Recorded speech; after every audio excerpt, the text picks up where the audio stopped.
Bueno, seguimos mirando lejos. En este programa insistimos mucho en temas que creo que tienen que ver con el bienestar del pueblo paraguayo.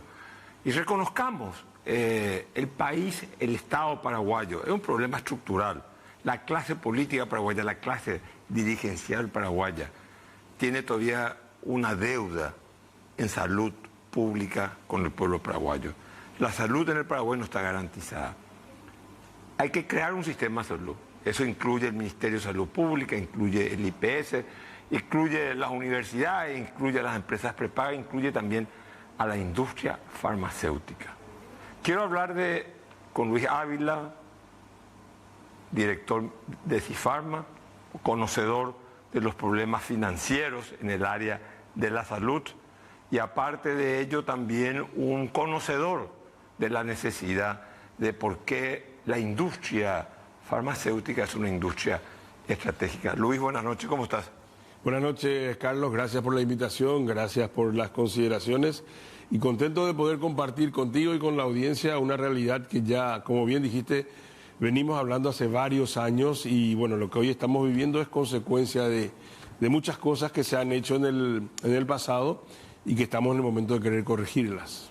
Ok, decime una cosa, porque hubieron ministros y funcionarios en una época que decían, bueno, las deudas, que esperen, que se dilaten. La deuda con el Ministerio de Salud, ¿esa deuda está saldada, no está saldada? ¿Cómo está esa deuda?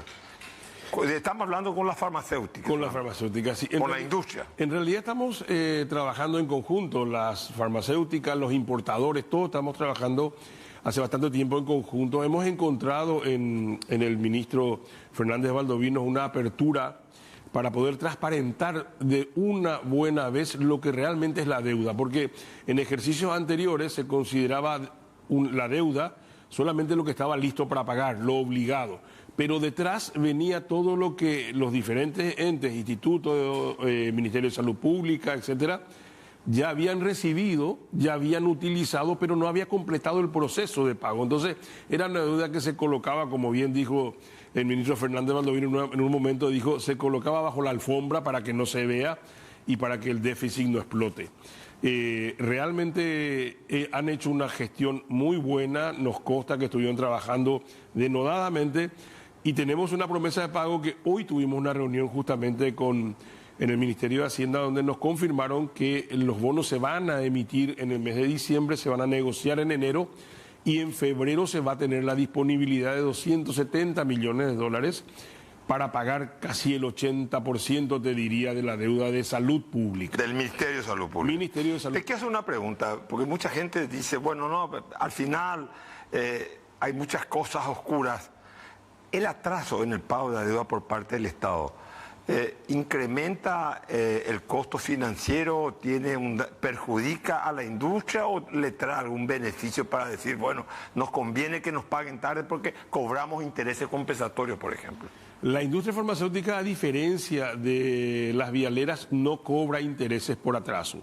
De hecho, el cálculo de intereses en el caso de la industria farmacéutica es mucho menor a lo que es en el caso de las vialeras o incluso a las multas que el propio Estado o el IPS le impone a un proveedor por atrasarse en entregar un bien.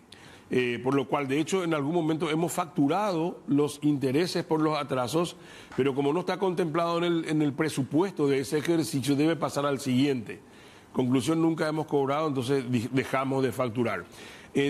Conforme a tu pregunta, si eso incrementa, sí, el costo de la venta al Estado incluye un costo financiero que es el que toda empresa incorpora dentro del costo del producto porque sabe que va a cobrar en 7, 8 o a veces en un año. ¿Por qué es tan grande el atraso si existe una necesidad en la salud pública? La pandemia desnudó la precariedad del sector público, de la salud pública paraguaya. ¿Por qué existe ese atraso en el pago? Sabemos que el Estado tiene que gastar y que gasta en muchas cosas, gasta más, pero ¿cómo vos no entendés que no se priorice el área de salud? Esa es una deuda que desde la Cámara venimos insistiendo hace mucho tiempo. Primero y fundamental, hay una máxima que dice que en salud pública las necesidades son infinitas y los recursos son siempre insuficientes. Partimos de la base de que Paraguay invierte el 3.2, 3.4 y llegó hasta el 3.6 del Producto Interno Bruto, cuando que un país como Paraguay debería estar entre los 6 puntos sobre el PIB. Esa diferencia hace que ya se te genere un problema de recursos. Pero aparte de eso, hay que recordar siempre que una cosa es lo presupuestado y otra cosa es lo ejecutado conforme al plan financiero de los recursos que ingresaron realmente dentro del presupuesto. Entonces nos encontramos con que existía un plan financiero de 20 millones de dólares por mes para salud, pero la recaudación hizo de que en vez de 20 vayan 15 y se va generando ese atraso. Ahora, decime una cosa. Yo hablé en el programa, estuvo 2 veces Fernández Baldovino, estuvo Jorge Brites, estuvo Pereira, el doctor Pereira del Consejo del IPS. El ministro fue claro. La deuda de salud la pagamos. Cuando le pregunté cómo se va a pagar la deuda que el IPS tiene también con sus proveedores, que es superior, creo que llega a 800 millones, sí, supera los 800 millones de dólares, me dijo, el IPS tiene recursos, tiene ingresos. Bueno, ¿qué se puede hacer? ¿Qué espera la industria farmacéutica para cobrar en el IPS? ¿Qué se tiene que hacer? ¿Cambiar alguna ley? ¿Cambiar la carta orgánica del IPS? Porque fue claro el ministro. IPS tiene sus ingresos. Sí, el ministro tuvo realmente, como decís bien, tuvo esa claridad y tuvo esa bajada de línea muy directa. Él dijo, yo me voy a encargar de salud pública, vamos a solucionar eso y después vamos a ver IPS. Y está cumpliendo hasta con las fechas que prometió, está cumpliendo, nobleza obliga a decir.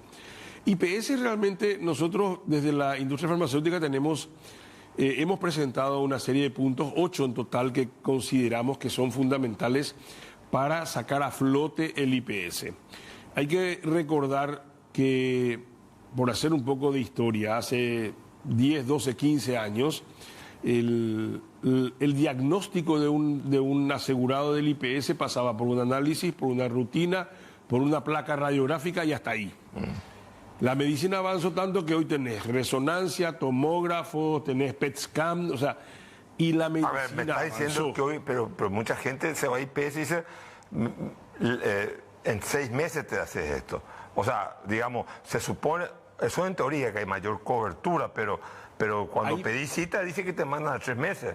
Hay mayor nivel de especificidad en los estudios que se hacen.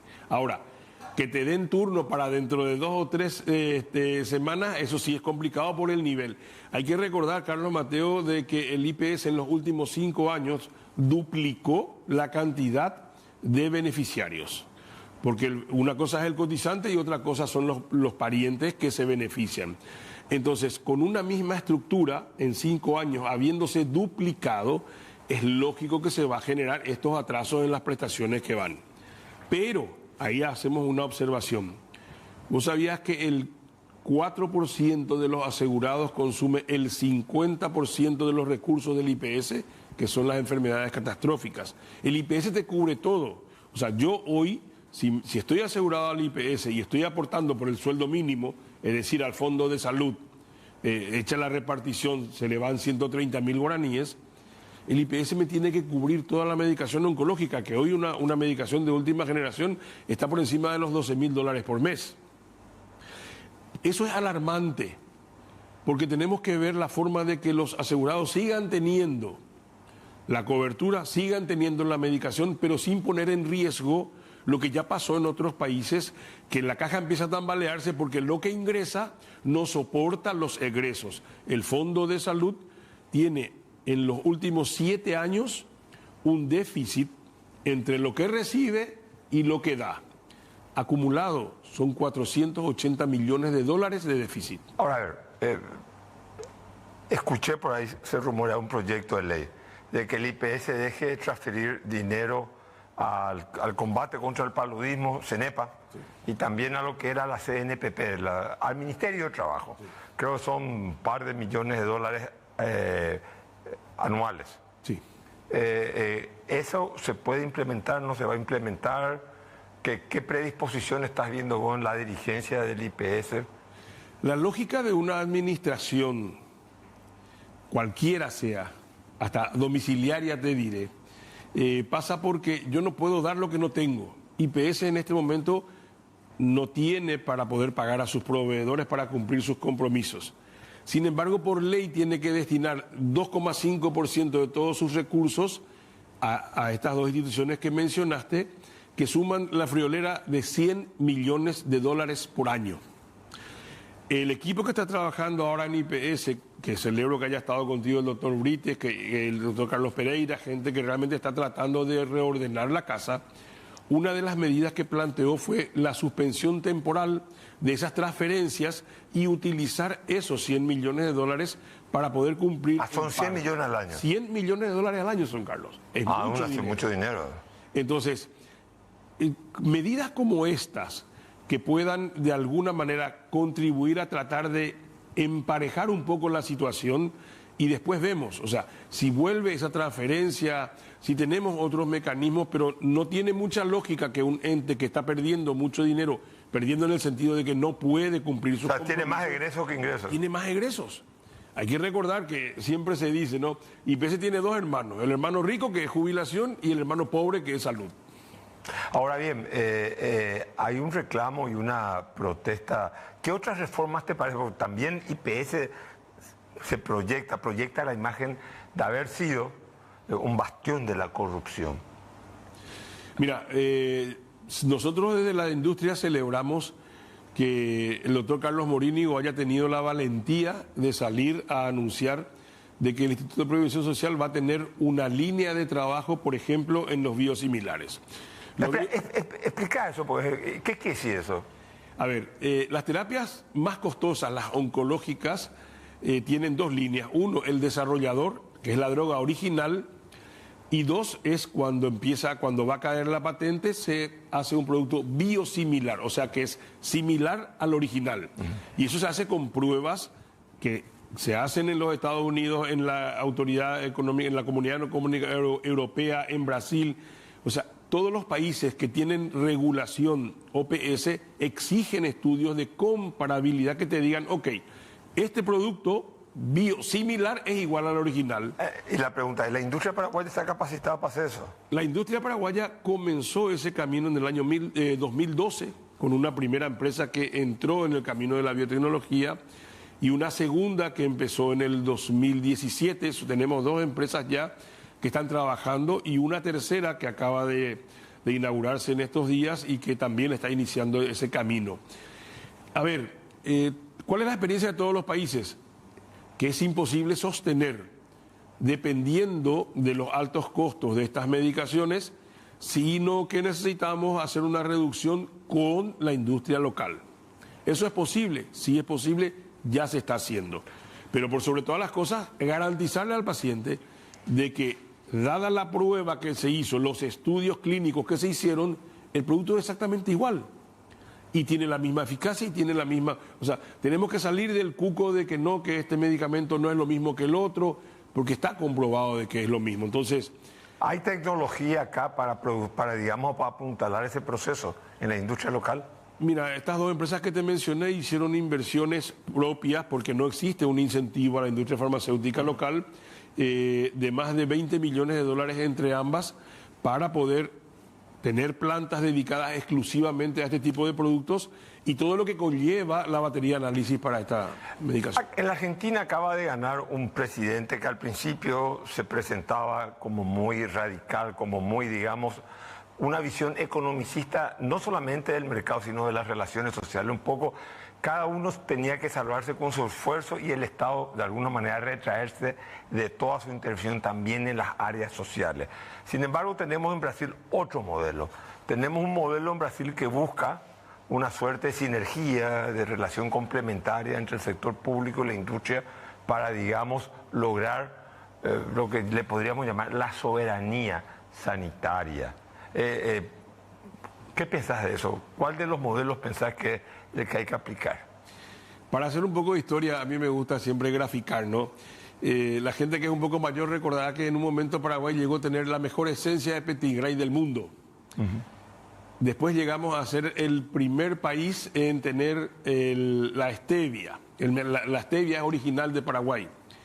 La mejor marihuana, o sea, ¿Con qué tropezamos siempre? Con que somos incapaces, primero, de industrializar de lo que somos buenos, y segundo, de que nunca nos ponemos de acuerdo en que hay que hacer una inversión de aquello que puede representar para el país estratégico. Bien lo dijiste y me tomo ese concepto. ¿Por qué? ¿Qué aprendimos en la pandemia? Que los países dijeron, no señor, yo no voy a exportar ningún solo sedante, no voy a exportar midazolam, nosotros no teníamos vacuna, no teníamos nada y nos cerraron las puertas. Por eso es fundamental tener una independencia en la medida de las posibilidades y fabricar todo. Lula por tercera vez, bueno, no, Lula por segunda, pero Brasil por tercera, acaba de promulgar un decreto en el cual establece un trabajo conjunto de 21 instituciones, incluida la industria farmacéutica privada, para que Brasil sea independiente en todo lo que tenga que ver con salud dentro de 10 años. Políticas a largo plazo. Eso quiere decir una simbiosis, una alianza público-privada, una APP, digamos, Sí.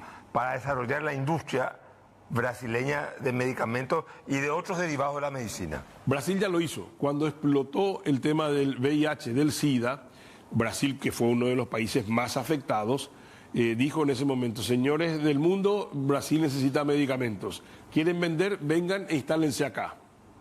Todas las multinacionales, conociendo el mercado brasilero, vinieron y se instalaron. Paraguay no tiene la dimensión de Brasil, no la tenemos. Pero tenemos otros ejemplos en los cuales podemos replicar. O sea, nosotros no fabricamos autos, sin embargo, toda la parte eléctrica de los autos se fabrica aquí en Paraguay. Sí. O sea, Aquí, integrarnos a la cadena en aquello que es muy grande y que nuestro... Pero integramos a la cadena brasileña o argentina, así como van las cosas. Así como van las cosas sería Brasil. Ahora, vos me decís, podemos confiar, y el Mercosur ha resultado para nosotros más traba que otra cosa. Por eso creo que debemos de alguna manera encontrar estas coincidencias con el gobierno de turno y decir de una buena vez por todas, nosotros necesitamos desarrollar una industria que me abastezca, una industria que me sostenga, que me garantice y que me permita ahorrar también. Lo hizo México, lo hace Israel, le damos lo que se llama una reserva de compra y eso genera incentivos para la inversión, porque sabemos que esto requiere de mucha inversión. Lo que se pronostica es que el plazo interpandémico se va a acortar de ahora en adelante. Eso está señalando, ¿no?, la necesidad de acentuar la presencia, la consolidación de una industria nacional. Mira, nosotros hoy estábamos conversando con un médico porque vivimos permanentemente monitoreando todo lo que pasa en el mundo, porque tenemos que prepararnos. Después de la experiencia de la pandemia, sabemos que tenemos que actuar con mucha anticipación. Hoy está teniendo un índice muy alto de virus sincicial respiratorio la población china, o sea, una patología que ataca a chicos, a niños, fundamentalmente pediátricos, de edades entre 3 y 7 años. Y nosotros hablábamos con este médico, a ver, ¿qué necesitamos hacer? ¿Qué tenemos que empezar a ver? O sea, en China ya hay una suerte de, digamos, una situación sanitaria que afecta a los niños. Sí, y que es típico de los tiempos invernales. Que aquí tuvimos, no en la medida que están teniendo ellos, pero sí. ¿A qué voy con esto? A que la mirada siempre nuestra es qué está pasando en el mundo y qué tenemos que hacer nosotros para prepararnos por si llega, pero también anticiparnos a la jugada. Hoy tenemos, conversábamos días pasados en un evento, tremendos problemas de salud mental. ¿Cómo se prepara la industria con nuevas moléculas? O sea, aumentó el nivel de enfermedades mentales y eso se nota, muchos trastornos. La pregunta que yo te quiero hacer, ¿la industria responde a eso? No solo responde, sino que también, acuérdate que nosotros dependemos de la importación de materia prima para hacer los medicamentos, por lo cual nuestra planificación es a largo plazo. Si nosotros pudiéramos con los entes del Estado, llámese Ministerio de Salud Pública o IPS, saber y ponernos de acuerdo, ok, yo voy a necesitar dentro de los 18 o 24 meses este nivel de consumo de productos, yo puedo planificar una compra más eficiente de la materia prima a menores costos, programar la producción e ir entregando ya. Eso se puede hacer nos sentamos y trabajamos en conjunto, si al final lo que nosotros hacemos es trabajar para la salud de la gente. ¿La industria paraguaya pide proteccionismo? No. O sea, digamos acá se producen medicamentos paraguayos, pero uno puede importar los medicamentos extranjeros. Libremente. ¿Cómo está Dinavisa? ¿Es un avance, un retroceso en el proceso de institucionalizar el monitoreo de la industria farmacéutica? Dinavisa tuvo diría yo, casi un salto muy importante. Y ¿por qué es importante? Porque una autoridad sanitaria reguladora fuerte ampara a su industria. Si yo quiero exportar hoy a Guatemala, a Azerbaiyán o a donde sea, lo primero que me preguntan es, ¿tu autoridad sanitaria es nivel OPS reconocida? ¿Tiene el nivel? Si yo le digo no, bueno, tienen que venir ellos a inspeccionar nuestra planta, nuestros procesos, todo. Si tu autoridad sanitaria, según OPS, es categoría 3, es una categoría de referencia, existe una reciprocidad de reconocimiento entre los países. Dicen, ok, tu autoridad es reconocida. Yo te reconozco y no hace falta y... te pregunto, Paraguay, Dinavisa, referencia 3, las autoridades sanitarias en Argentina, ¿qué grado tienen? Argentina hoy va a quedar en 3, porque hay una reorganización de la OPS en la cual como 4 van a quedar solamente Estados Unidos, EMA y algún otro, y después van a ser todo 3, o sea, nosotros estamos a un paso de estar equiparados a Brasil, a Argentina, a Cuba, o sea, a países que hace 2 años decíamos era imposible y realmente era un calvario sortear todo para exportar. ¿Hay capacidad o apetito exportador en la industria paraguaya? Hay, no solamente en el tema de fármacos tradicionales, sino ahora también en el campo de la biotecnología. Hay países que han mirado con mucho asombro cómo Paraguay, siendo lo que es un país pequeño, con un mercado pequeño, pudo dar el salto de empezar con los biológicos, que era algo totalmente impensado. Y hoy, con las ventajas competitivas que nos da la parte impositiva, muchos países vienen a fabricar aquí para que exportemos nosotros sus productos a otros mercados. ¿Pero con marca paraguaya o marca...? Ambas cosas. Normalmente, o sea, lo que más se está haciendo por el servicio de Maquila es fabricar marcas de los laboratorios regionales y multiregionales. Luis Ávila, muchísimas gracias por tu presencia. ¿Ok? Gracias a vos y ojalá podamos encontrar esta coincidencia con el gobierno. Reconozcamos que la salud es fundamental para el pueblo, blindemos la salud y trabajemos en conjunto.